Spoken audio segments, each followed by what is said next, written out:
I also like a number of things that I heard from your debrief that to me indicate a pretty advanced sense of marketing. One thing in particular that jumped out is you said that marketing is listening. And that is fucking critical because a lot of people treat marketing like a poster board, like it was in the 1950s, like one way communication. Hey, but in reality, we have to lean into the opportunity that's unique to our generation, which is that interaction. And the companies that do that the best, I think, build the most resonant brands. And another thing that I really like that I think is also sophisticated, and it's especially relevant to your type of product, is when you can loop in engineering into the marketing, meaning like it's interactive. Like you can create some kind of landing page that is I think that works wonderfully. There's this funnel that I draw up all the time. It's a standard marketing and sales funnel. There's a bunch of different versions of it, but for me, this particular one stuck in my mind because first is you have awareness. People discover you through either paid ads or I talk about the funnel all the time with you. Right? It's like, it's just the holy grail. Think of the funnel. There's a number of ways that, here, 1 second. There's a number of ways that you can end up being discovered, right? There's like paid ads, there's PR, but the one that I love personally the most is the one that never goes away, and that's organic content. It's also, coincidentally, the one that takes the longest to build, and thus people are like, it's not working, and then they just go to paid resources. But the thing about paid is that the moment you stop paying, it goes away. And it's expensive. So content is expensive bandwidth wise. However, here, let me find 1 second. I'm gonna find the funnel. Someone took this video that I made.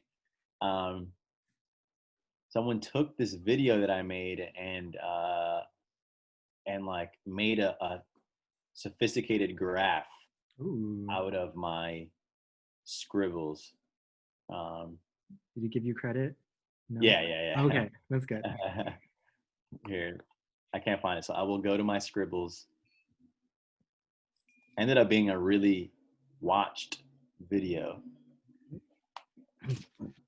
Organic. One sec. With these,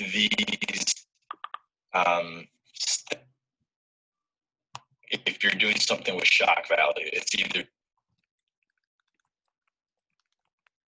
the cost of like whatever office materials I had floating around and your time, but mostly it's free. Okay. Paid is cheap these days, but it's not free. Word of mouth is also free, is a great one. Like just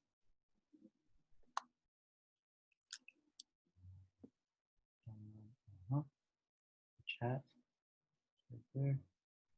And then I'm just gonna go through.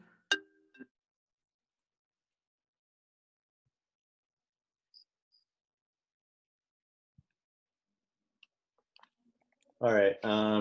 This is just my squabble type of. It's just a screenshot from this video, but let me know when you have it pulled up. Yes. Okay. So you see, and we both know this stuff, but just so that we're following along. So you see awareness at the top, and you see in the screenshot you have the $sign all the way out to the left. So like you can buy it through ads and shit like that. You have content, which is my favorite way to generate awareness. You can also generate awareness through word of mouth, which is already happening for Ometry. And that's more to do with the product than it is anything else.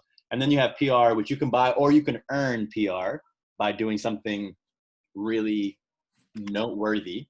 Wow, this is the company that's tracking all the fatalities during the COVID era. You can increase your ability to earn media when you ride what we call the news pegs, which is like anything that's really relevant. If you can back your existing product offering into something that's hot nationally, you can earn a lot of media. So I've done that in the past. However, content is the one that is 100% in your control, which is why I like it. And then after awareness is interest, then it's understanding, So they have to develop an understanding about what you do. Then it's engagement, then trial, then purchase. So right now,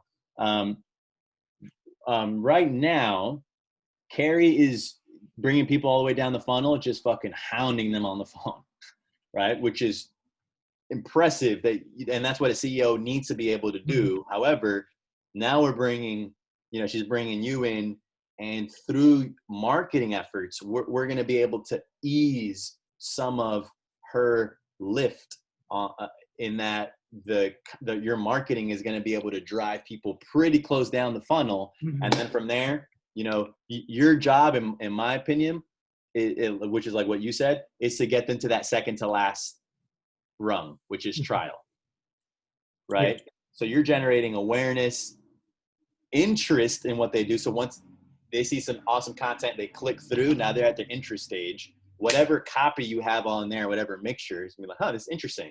Then they'll click on a video that you'll have embedded on there. Oh, wow. And then they'll understand a little bit more about what they do, because you're right. It's the challenge of Ometry and any startup is that they're functioning largely in obscurity. So you're battling obscurity. You're going to have to become familiar to the customer over time. And then, to your point, you might have some tools that they can engage with, and ultimately it leads them to trial. Now, a small subset of customers are ready to get to trial right away. They're fucking primed. They know about the issue. They know like this is a really pertinent issue for them. The reality is that the majority of customers are not ready, but also B, are not, if they do progress down the funnel, are not going to progress down the funnel right away. Yeah. They're going to maybe, they'll see what you post. They'll be like, oh, this is interesting. And then you might have a little leak there from interesting to understanding. My suspicion is that will be your first leak. I think that you guys will be able to generate awareness via content on LinkedIn. I think that once they click through or just interact with the content, I think they'll be interested and say, oh, this is interesting. I think that when they get to understanding, there's going to be a leak. And that's because, to your point, we're just going to have to spend time listening to the customer and understanding what their natural questions are around the product. And it's totally natural to spend a good amount of time here in understanding, especially with more complex products. And you, as a marketing director, will get creative with how you meet the moment, how you plug that hole in that funnel. Right? Yeah. Is it with you'll be like, okay, you know what we need? We need a video. You'll produce a video. And be like, damn it, people still aren't understanding. Let's try a few tweets. Let's try, let me try interviewing Carrie Ann and just getting her to state it explicitly. You guys will try a bunch of different things to plug that hole, eventually moving them down to engagement where they can engage with the product. And then lastly to trial. So now the current reality of the marketplace is that I think in 2003, 2004, these steps were largely happening, in one fell swoop. But now, just because of the sheer amount of content that's happening and stimuli and also the news environment, and there's just so much going on, the reality is that you move people down this funnel in little micro moments over time, right? And so if you look at my feed on Instagram, for instance, and now increasingly TikTok, yeah, right? Modern man. Yeah. I'm just constantly, now this is not a model that 100% of brands subscribe to. It's a model that I subscribe to, the volume model, where I just personally important. feel like touch points. Did you remember, how old are you again? 20. 20. Okay. So you may or may not have seen or remember this old rule that, by the way, wow, you're 20 and you're a senior. That's very impressive. He's young for my grade. It was that? Yeah, means I was last in everything. Yeah. Driver's license. Right. I'm sure all your classmates can drink and stuff, and you still can't. Yeah, no, my friends who are the same grade are 22 now, and I'm like, yeah. Hi. Right. So there used to be this old rule where, if you found a girl or a guy that you like, when you met them, you had to wait 3 full days before you followed up and sent a note and said, hey, remember me? We met such and such. This is something that I completely made up, but I think that rule is 100% obsolete now, because 3 days is so much stuff happens in 3 days that by the time you reach out, he or she has completely forgotten about you. Mm-hmm. Like, wait, who are you again? Yeah. Right. And so that used to work way back when. Now, right, to liken this to like the 30-minute. for sure. You Yeah. meet and then you follow up same day. Hey, what's up? Nice to meet you. So I really believe it's the same thing here in the business environment. It's like touch point, touch point, touch point, touch point. The more top of mind Ometry is, the more likely you are to be in conversations while you guys are not physically in the room.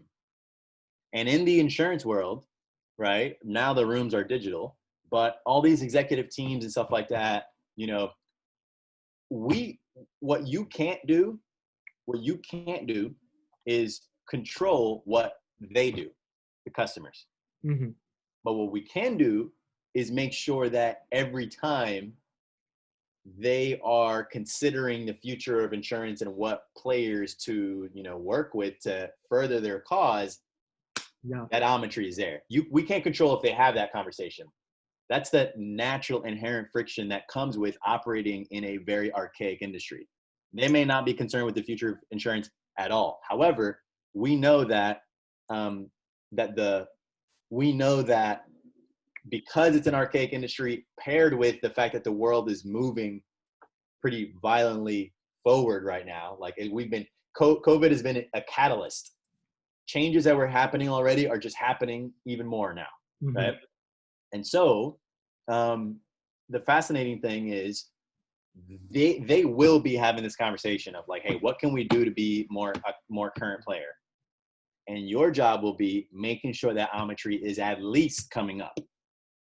Like I have this thing where like, if you're not top 5 in a category, you don't know how many opportunities you're missing out on. Yeah. When I became top 5, I would say I'm like definitely top 5, top 10 for like young entrepreneurs of color in the country. As a result, when people bring up like, hey, who should we work with for this campaign or whatever?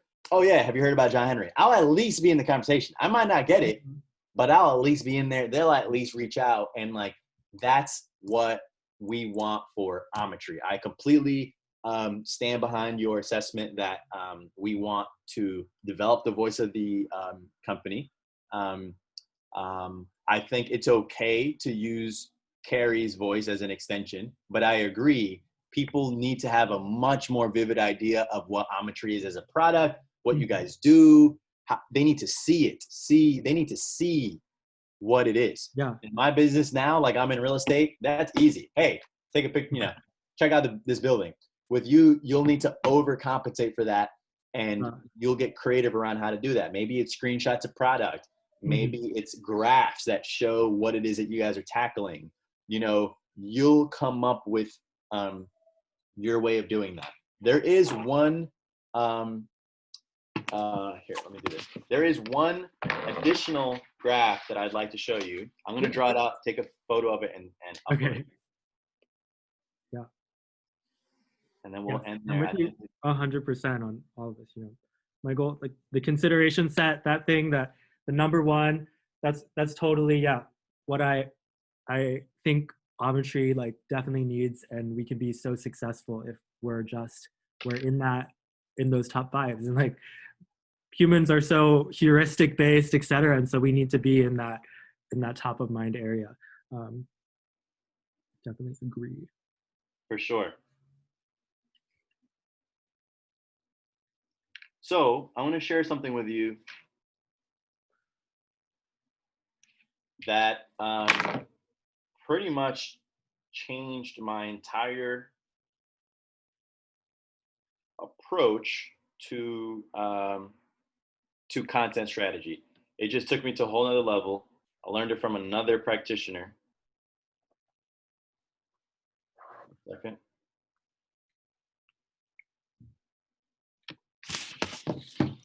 And what it did for me primarily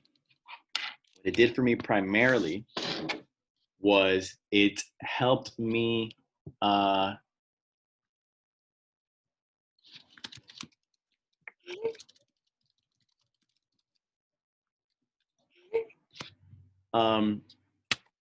wait 1 sec. There it is.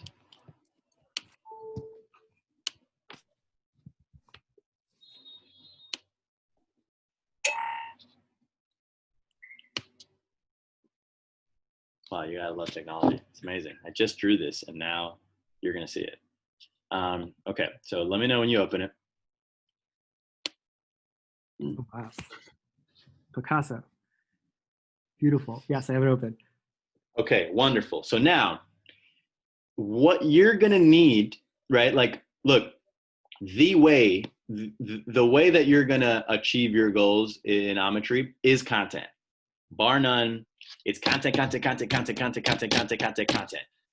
Podcast, short form, long form, everything, all together, right? But for me, when I was first entering marketing and content, I was frustrated because every time I started, I was stopping. Every time I was posting, I was recreating the wheel on, you know what we need to do? And, you know, it's so inefficient. So when I came across this pyramid here, this made sense of it for me. So now the top part is the most important part of a content strategy. This is the 3 H's of modern content strategy. Okay. So it's hub, hero, hygiene. Okay. Hub, hero, hygiene, where hub is continuous, episodic, 1, 2, 3, 4, 5, 6. And the reason that, well, we'll get into that in a second, right? So next is hero. Hero is like longer form, more emotionally resonant content. Mm-hmm. I have a video on my personal website. If you watch it, you know, it's a tearjerker. You know, you're just like, wow, this story is so good. And like, it just builds me up as this hero, you know, walks you through my story and what I went through and shit like that, right? Every good brand has a few of those hero pieces, you know, Red Bull doing those videos that just like get at you. And then you have hygiene. Hygiene is short form. I don't know why they ended up calling it hygiene. It just is what it is. But hygiene is the stuff that you can post every day, tweet, how-tos, you know, quick stuff. So now, before I knew this framework, I was reinventing the wheel every time. I was doing short form from scratch, long form from scratch. And Mm-hmm. now the general consensus in modern content strategy is you focus on the hub. So the hub is going to help you achieve your goals tremendously. Why?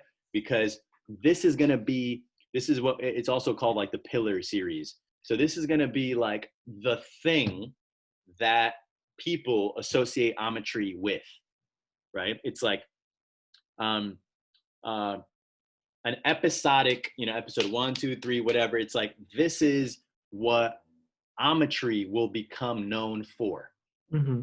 And the tricky thing about the hub is you want to make sure it's broad enough that the subject matter that you decide to tackle is broad enough that it gives you room to continually grow, but narrow enough that it builds brand in a specific area. For instance, as an example, it could be, you know,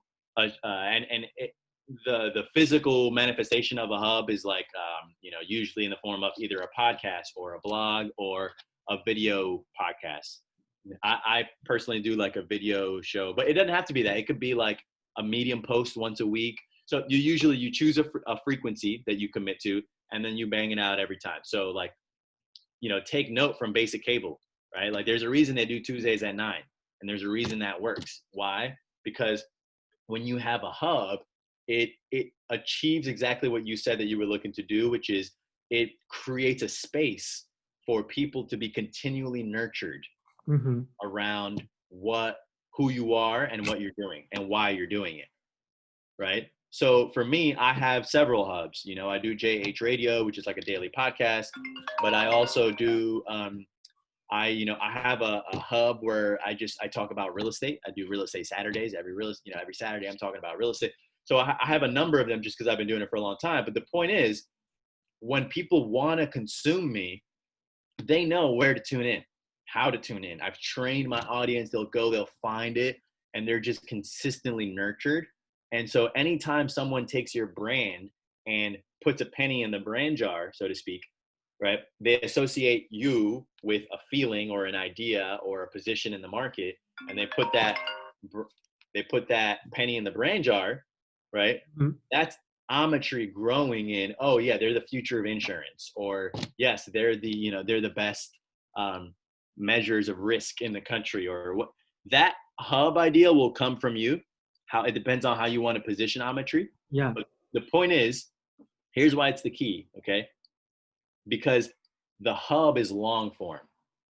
It's speaking freely on a subject matter that you want to make sure that you give Ometry the space to shine in whatever it is that Ometry is good at, Mm-hmm. right? And now Ometry is shining. You're speaking every week on subject matter that you know really well as a company, right? Now you're showcasing what you know. You're giving people the opportunity to even know that you know about this stuff. You're giving them for the small percentage of people that are super interested, they'll consume the entire long form content. But now here's the gold. Once you had this archive of long form, which by the way is exactly why we're recording this, right? Because this is one of my hubs too. I do these 30-minute sessions. I've done 200 plus now in the last few weeks. And like, you best believe that's my content engine for like the next year, Mm-hmm. right? Yeah. Now I can go into these short form into these long form conversations, find short form moments, find little snippets when we said something that was interesting. And you can either drop that as a standalone clip, right? You can take a really important quote and turn that into a tweet. You can take a stat that was said and turn that into a graph. You can make a mashup over time. The cool thing is, like, over time, you end up having a big archive. Mm-hmm. And if there's ever any consistent themes, you can end up making a hero video by just adding some music and adding, some voiceover and some visuals. You got a hero piece. So the hub is what makes every other piece in the content strategy possible without having to recreate the wheel every time. Yeah. So what hub can you create for Ometry, right? Where you give the founder or the company, however it is that you want to execute it, it's up to you. It doesn't have to be video. It could be video, it could be audio, it could be written, whatever. It could be, a Medium post. It could be, a weekly LinkedIn situation. It's going to be up to you. You'll also likely start and stop a couple of different hubs because you'll have to experiment. Yeah. But the point is, once you lock in and you're like, oh yeah, this is going to be the vehicle that gives Ometry legs, room to grow, you'll see as you consistently execute on that, people will know you for that. Oh yeah, you guys are the ones that talk about X. You can fill in that blank for them. Yeah. And so going back to the other funnel, the inverted one, that's how you generate that awareness. And you can also generate interest and understanding all through content in reality. Mm-hmm. Little bits of micro moments over time that starts filling in the gaps for people of what you guys are and what you do and what you're about. Yeah. I like this construct. Yeah. Well, my head is turning. That's what I have. Yeah, that's what I have. Cool. Wow. Yeah, that makes a lot of sense. And I think it's good to view the touch points and everything that I'm creating. Because sometimes I feel like, just like content creation and like every little thing and everything's getting dissected. But this is important to see, where the drivers are, and the little wheels are important, but less important individually. And then the big wheels and the meat. Exactly. And that's why it was helpful for me too, because when you do start in content strategy, you can get caught up in a lot of the micro thing, and then you're not sure where it's all fitting in together. And it could be a frustrating experience because we as humans think in pictures. When I saw this image, it was like, oh, I get it now. Mm-hmm. Like, I get which piece to focus your energy on that, and look, it's not going to, the reality is, you can execute on some of the short form creation yourself, but as an example, once you can kind of put the bigger pieces to play, you can have Carrie deploy resources to an editor that can generate the pieces of content for you. So it's not that you have to go and do everything. Mm-hmm. Your job is going to be more so to set the direction for the ship and get it moving there. And maybe you'll do some to start. And then once you have a good sense, then Carrie will bring in some additional resources, add some support. Mm-hmm. And now, you have a finely oiled machine where it's like, okay, cool. Now you're focusing on listening to customers and saying, okay, we need to adjust the direction a little bit over here because people are still not super clear on what this is about or whatever. And so, so I'm excited for you. I'm optimistic. I think you are a naturally very talented kid, very smart. And I think you have a good raw, trust me, I speak to a lot of people. This stuff doesn't come as naturally to some people, even that have been in the field for some time. So I think you have a great natural sense for it. And I think with these frameworks, you can hit the ground running. And then if there's just one last thing I can say is, I don't know if Carrie will agree on this, but I personally like to err on the side of shipping things prematurely. Because when we get caught up in, no, it's gotta be perfect, it's gotta look great, then it slows down the output. And when you have less output, there's more room to scrutinize every one individual piece. Mm-hmm. Oh my God, when I started shipping fast, there wasn't even time to scrutinize every piece. Yeah. You're shipping, ship. And the more volume, the more feedback, the more opportunity you have to listen. Yeah. The smarter your model gets, so to speak. Mm-hmm.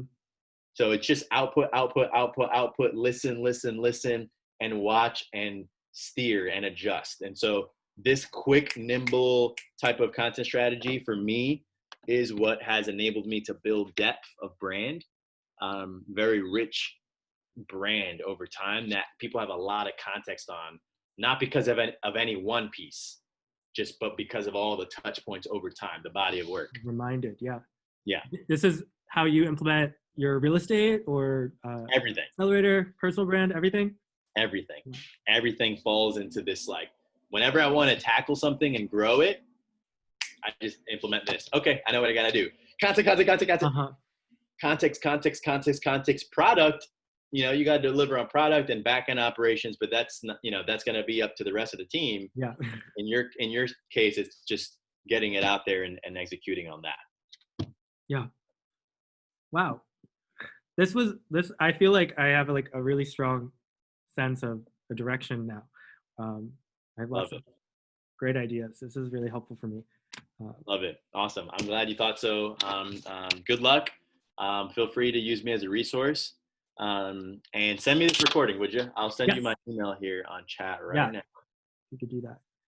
Thank you so much. I know you must be very, very busy. Thank you. No, it was a great pleasure, and any chance I can get to help the Ommetry team, I take it. Perfect. All right. Take care, man. Thanks. Nice to meet you. Of course. Bye.